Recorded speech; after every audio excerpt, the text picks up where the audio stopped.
6:26 in the morning. Let's go wake up man baby. Gotcha. Wakey wakey. Done. Timer flash 7 times. BTU system. You ain't testing, you're guessing. Good morning. It's me, Mikey Pipes. Wednesday. Oh, Wednesday, the 7th of June, 2023. Wow, look at the crazy haze in the sky from those, what they say are the Canadian fires. Look at this. Look at that. Look at all that haze in the sky. Let me zoom in on that sun. Wow, it's like an orange harvest sun. Woo! Wow, damn.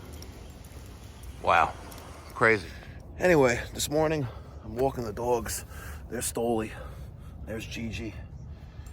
He's supposed to be a mini golden doodle, but he's actually like a mini golden retriever, and yes, I'm gonna pick it up.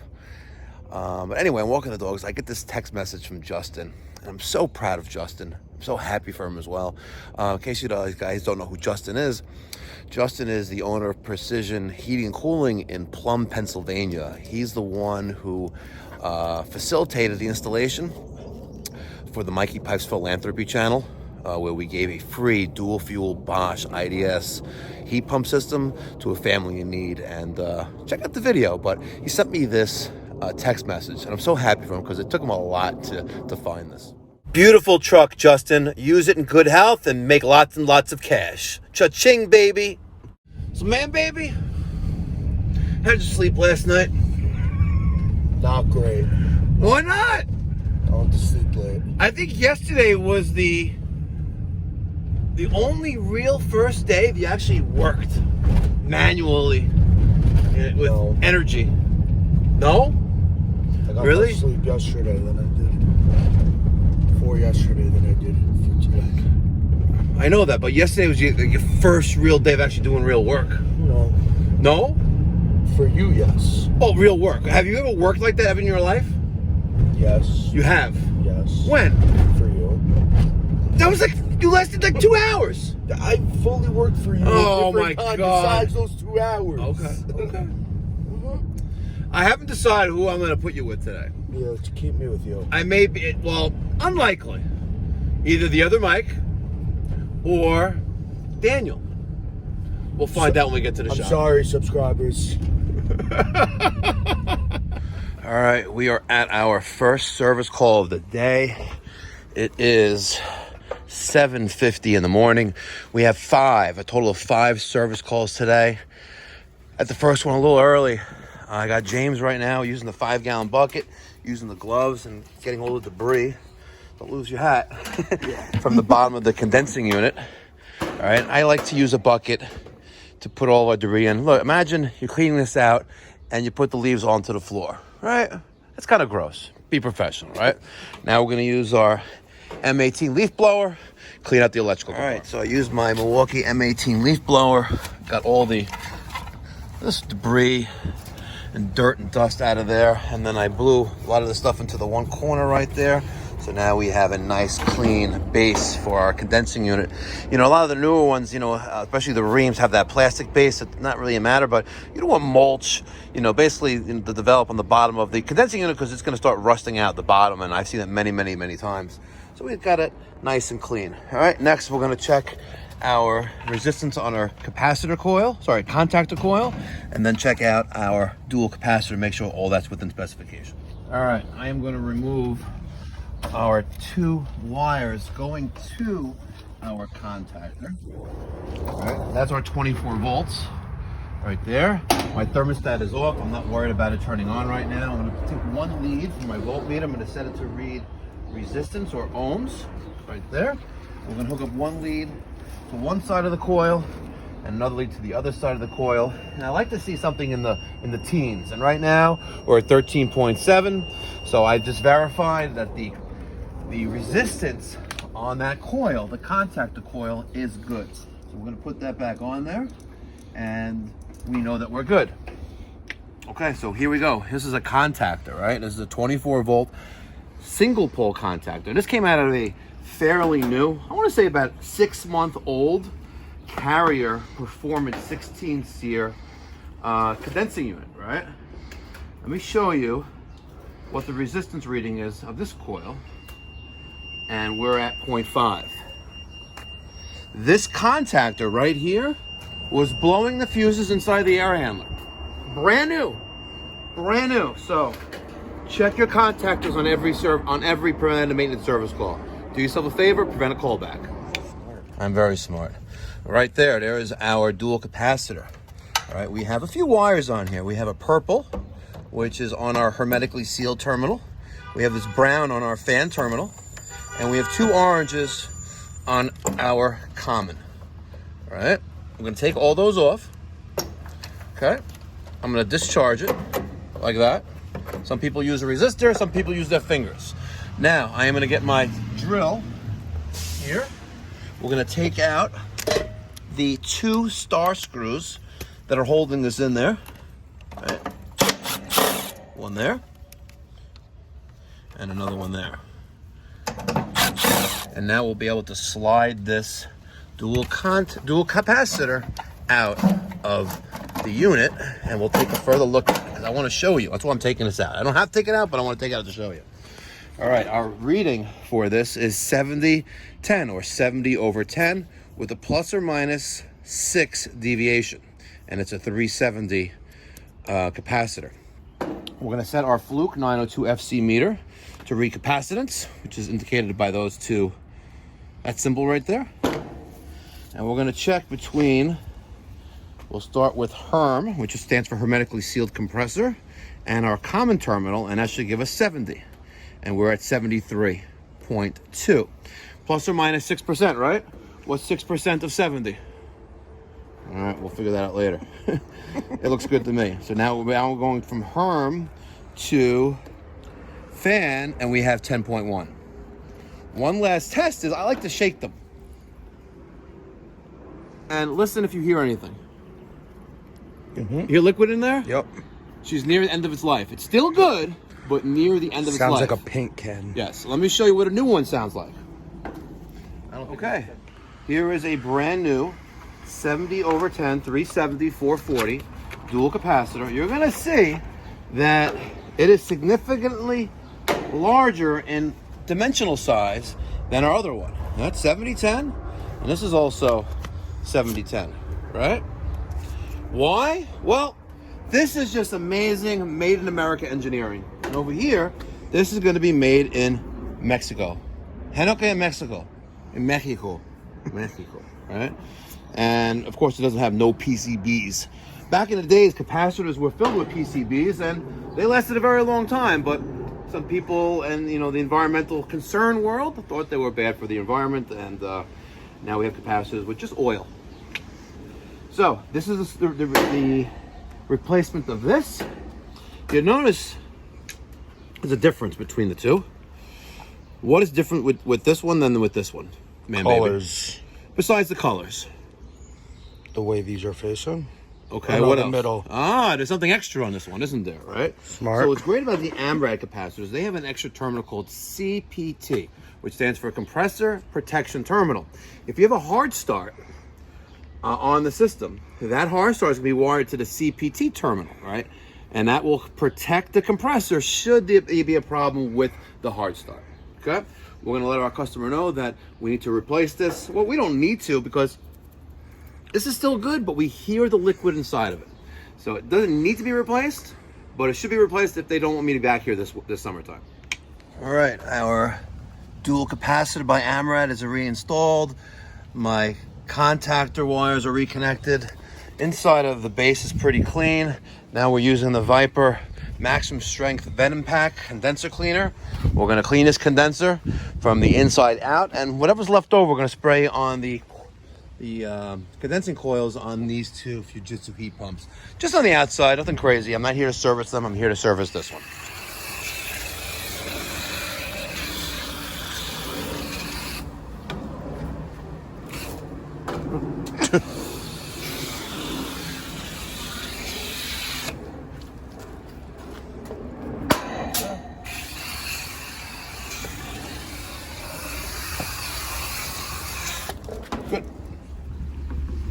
All right, after I use my my chemicals on my condensing coils, I rinse out my foam gun pretty good. You don't want to get that stuff to eat into there, because if you ever spilled any of the stuff in your truck, you know it leaves that white residue over everything, and I don't think it's good for the foam gun. I don't. So rinse this out, and it also gives it a good opportunity while I'm doing that to let the chemical eat into the coil, break it free all that dirt while it's getting ready for a rinse. So now that's full of nice clean water. I'm gonna put my top assembly back to my canister and putting it on E, ratio E, which is the highest dilution ratio. Sorry, the lowest dilution ratio of water. We're gonna run this clean. When this is empty, then we're gonna rinse our coil. All right, so now that I've rinsed my coil gun, my foam gun, now I'm rinsing from the inside out. You don't want to act like a pressure washer. You don't want to have super strong pressure. You just want to be able to get enough water through the coil from inside out to get all the dirt free. Let's check on this side. It's not terrible, but listen, again, the water's not clean right now, as you can see. It's not crystal clear. You're getting some dirt there, but we want to give it a good rinse. If the dirt that's in this coil will affect heat transfer. So the more dirt that's in there, the harder the system's going to work, putting extra wear and tear in the system, which also results in increased energy costs for the homeowner, the end user, to run their system, whether it's an air conditioning system or a heat pump system.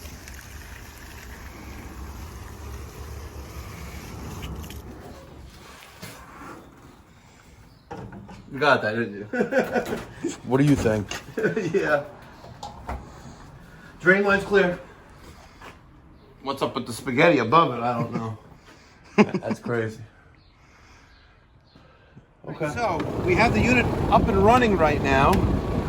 Last year in June, we had to add some refrigerant to the system. I love when people pump their lawn, but they're in the city, so they're in the suburbs. Last June 8th to be exact, we were here because the central air conditioning system was not working, and the system was completely frozen. So we pulled the disconnect. They weren't home. We pulled the disconnect. We came back 2 days later, and we found the system was low on refrigerant.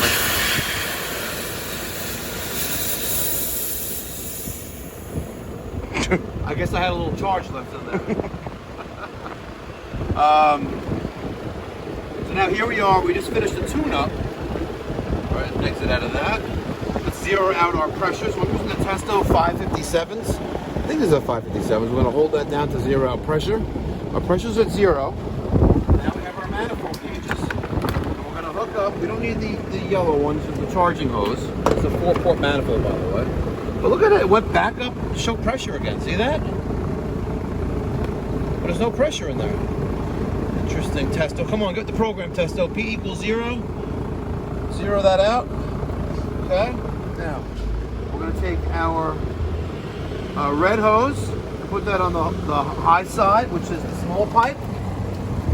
Put that right there. I'm using low loss fittings on my Yellow Jacket charging hoses. So there is my high side hose hooked up.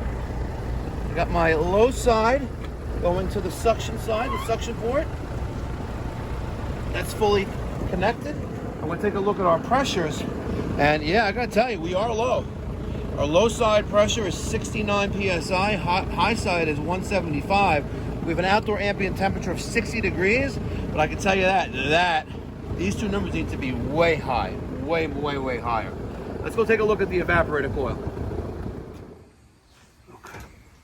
Okay. Off camera, we took a look at the evaporator coil on the, what brand was this thing again? Let's go let me show you. Oh, Summit air handler with integrated hydronic fan coil. I was able to slide out the coil and take a look underneath, and I see a lot of oil residue inside of there.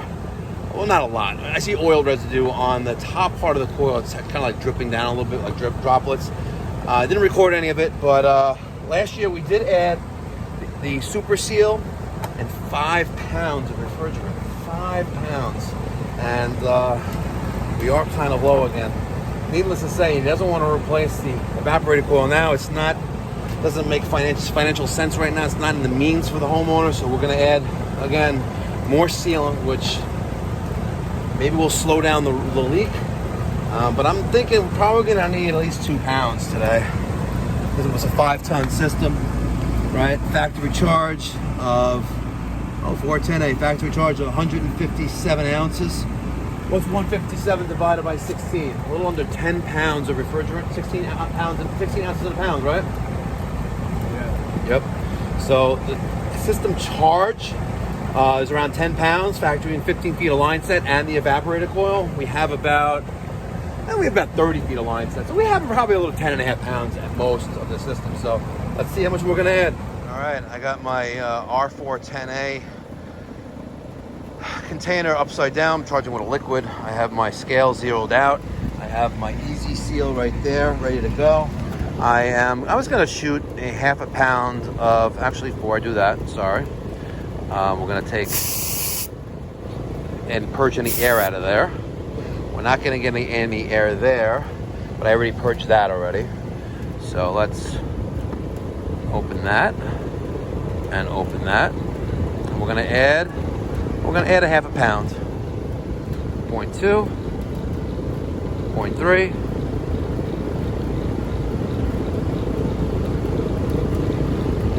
0.4. Get ready to close. 0.4, 0.5. So we added 0.5 pounds. My sealant is injected into the system now. Now we're going to take that vial out and hook up our low pressure hose to the service board. Close it. Lefty, loosey, righty, tighty. Straight. Lefty, loosey, righty, tighty.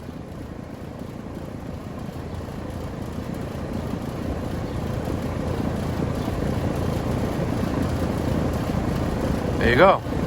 Now it's closed. Lefty, loosey, righty, tighty. Learn something new every day. You know, you kind of remind me of Godzilla. Godzilla was a lefty, loosey, righty, tighty type of guy. It took a while to figure that out, but he got it. You'll get it too. Now to open it, you're gonna make it lefty, loosey, righty, tighty. Righty, tighty. To open it. Is that your final answer? No. No. Lefty, loosey. Lefty, loosey. Okay. Now that we added the sealant with 3.5 pounds of refrigerant, it's very important that the system remains on and running for at least 45 minutes to an hour, allowing that sealant to flow throughout the entire refrigeration cycle, right? Through all the evaporator coil, the condensing coil, the line set.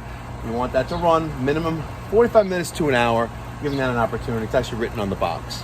All right, let's get paid and let's recap. So let's recap. For my mobile dispatching, invoicing, and payment receiving app, we're using ServicePal. Link in the description box down below. Diagnosis performed annual maintenance on Rheem 5-ton R410A system with air handler. System low on refrigerant.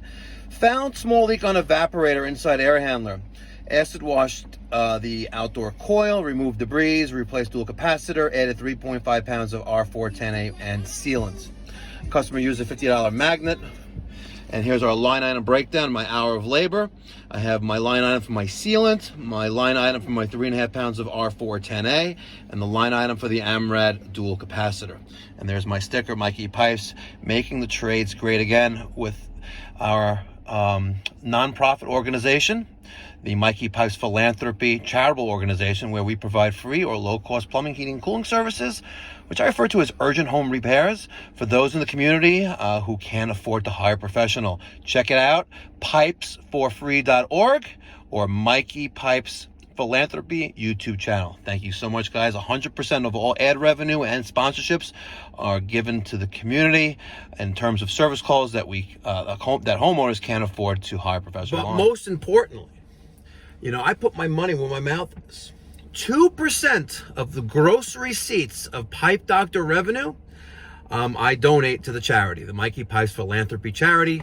We're an IRS recognized 501c3 charity, incorporated in the state of New York as a nonprofit. And I have an awesome board of directors.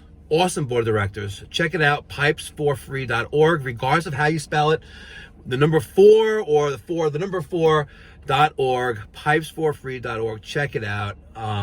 And if you know someone, or if you're in a position where, you have an urgent home repair, whether it's the plumbing, the toilet's running, the sink, you need a new faucet, and you really can't afford it, I'm not anyone to judge, right? If you need something, you're reaching out to me, and if you need help, we're going to do our best to help. A couple months ago, me and Peter, we went to Pittsburgh, Pennsylvania, and drove an hour outside Pittsburgh to Vandergrift, Pennsylvania, and we installed, with the help of Justin from Precision Heating Cooling in Plum, Pennsylvania, we installed literally a $25,000 dual fuel Bosch heat pump system for absolutely free. 100% free. And no, I did not take from the organization my 2 round trip first class tickets that Peter and I flew on. I paid for it out of my own pocket. Okay? So I suggest you do the same. And if you're interested in donating, there you go. Scan me, ladies and gentlemen. Scan. There it is. Scan me. Scan that QR code, ladies and gentlemen. Make a donation. Do it now. Stop wasting time. Do it now. Thank you very much. Until next time, be well. God bless. Stay safe. Smash that thumbs up button. Smash it like you're going to smash your phone because you're tired of listening to my annoying voice.